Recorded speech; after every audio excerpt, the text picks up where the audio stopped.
আমরা মধ্যবিত্ত। হ্যাঁ, আমরা মধ্যবিত্ত।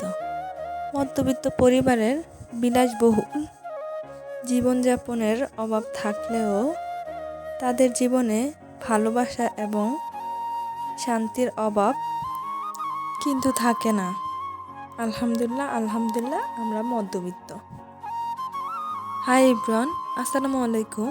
Welcome back to my channel and Facebook page. আপনারা সবাই কেমন আছেন? আশা করি ভালো আছেন। আল্লাহর অশেষ রহমতে আমরাও ভালো আছি। আমি হাফসা বলছি চাঁদপুর থেকে। আজকে সকালে একদম সকাল ভোর থেকেই নামাজের পর থেকে হবে এত পরিমাণে বৃষ্টি প্লাস এত ঝড় তুফান হয়েছে কি বলবো। দেন বৃষ্টিটা থামার পরে আমি জানলাটা একটু খুললাম, খোলার পরে এখনো কিন্তু প্রচুর পরিমাণে বাতাস বইতেছে। আমি কিন্তু বৃষ্টিটা যখন কমছে তখনই পরবর্তীতে জানলাটা খুললাম। সো খোলার পরে দেখতেছি এই অবস্থা। জানি না কতটুকু বোঝা যাচ্ছে, বাট প্রচুর পরিমাণে বাতাস হইতেছে।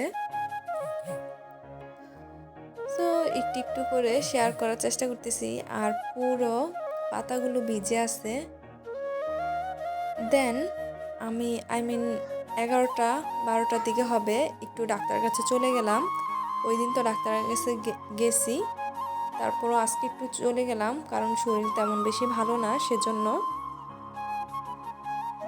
আর আমি তো নর্মালি আমাদের ডাক্তারের কাছে যাই, যে বাজারে ডাক্তার পাওয়া যায় ওখানেই। দেন পরবর্তীতে হয়তো বা অন্য কোনো কোথাও যাই, প্রথমত ওখানেই যাই। সো এখন আমি আর আব্দুল হাসিব রাস্তায় আইসা দাঁড়িয়ে রয়েছি, বাট অটো তো আসার কোনো খোঁজখবর নাই। কারণ আমাদেরকে বলছে যে আমরা বের হয়ে যেতাম, অটো পাঠিয়ে দিছে, বাট এখনও অটো আসতেছে না। তো অনেকটা সময় ধরে দাঁড়িয়ে থাকার পরে দেন ওই যে অটোটা আসতেছে। এই তো অটো আসলে চলে যাব।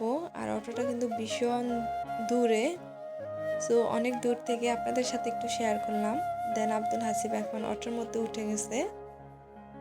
এই তো এখন আমিও উঠলাম, অটো ছেড়ে দিছে। তারপরে ভিডিও আর করি নাই, কারণ এনার্জি দিচ্ছে না, সেজন্য আর ভিডিও করি না। দেন এটা হচ্ছে বিকালের ভিডিও। আমি বিকালে একটু ছাদে উঠছিলাম। ওঠার সাথে সাথেই দেখি এই বিড়ালগুলো এগুলো এখানেই থাকে।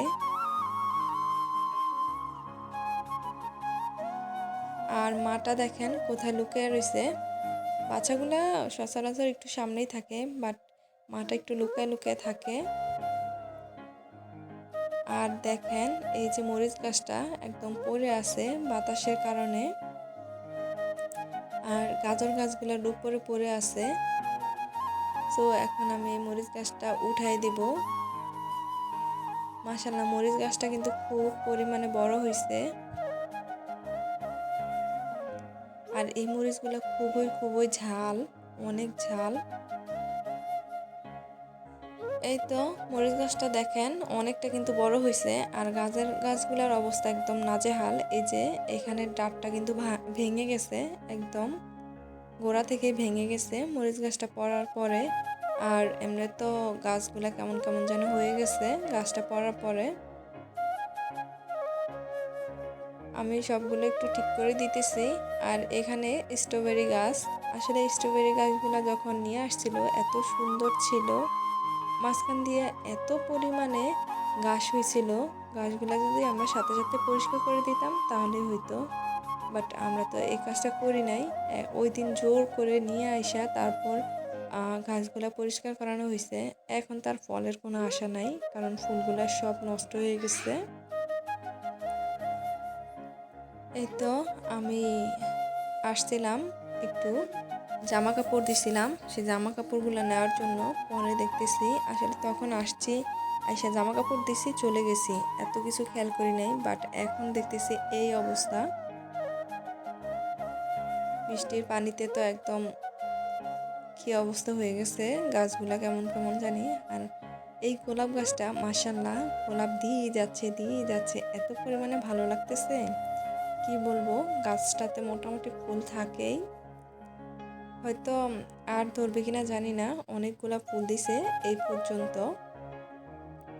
এই তো আমি জামা কাপড়গুলো এখন নিয়ে চলে যাব বাসায়। আর দেখেন, আরেকটা জিনিস আপনাদের সাথে শেয়ার করি, এই যে বাতাস হইছে, কি পরিমাণে ঝড় হইছে আমি বুঝাইতে পারবো না আপনাদের সাথে। বাট দেখেন, এই যে বাঁশ গাছটা ওই পারে ছিল, এটা একদম ঢুলতে ঢুলতে এই পার আইসা একদম ছাদের উপরে পড়ে আছে। আর বাঁশটা খুবই বড় ছিল।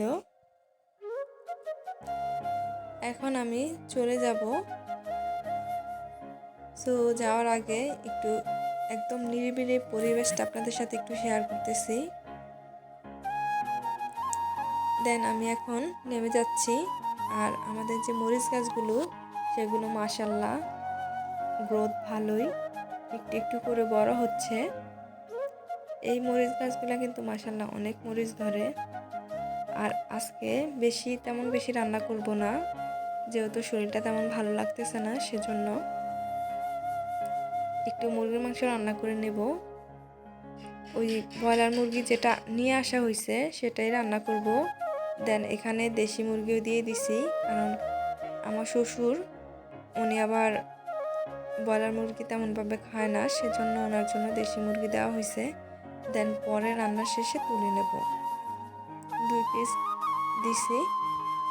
আর আমি এখানে রান্না করতেছি, আর এখানে আমার পাশে আইসা মুরগিগুলো কেমন কাছে আসার চেষ্টা করতেছে, আমার এখানে খাবার আছে কিনা। তো একটু ভিডিও করলাম। দেন এখানে আমি একটু যে মুরগিগুলো নিয়ে আসছিল, সেই মুরগিগুলা চামড়া, ঘিলা, কলিজা, এই তো এগুলা একটু ছোট ছোট করে আলু দিয়ে একদম ভুনা ভুনা করে ফেলবো। এগুলা মুড়ির সাথে খেতে খুব ভালো লাগবে, সেজন্য। আর আজকে তো আলুর চপ পেঁয়াজু বানাইতেছি না, সো এটাই খাওয়া হবে। আর আমি তো তেমনভাবে ইফতারের সময় মুড়ি বা আলু চপ পেঁয়াজু তেমনভাবে খাই না। খেলে হয়তো বা খাই, ভাতটাই খাই। শরবত খাওয়ার পরে, খেজুর খাওয়ার পরে যদি ইচ্ছা হয় খাই কিছু, খাওয়ার পরে নামাজ পড়ি, দেন ভাত খাই। এই তো আমার মোটামুটি রান্না কমপ্লিট, একদম পুরো ভাজা ভাজা করে ফেলছি। এই তো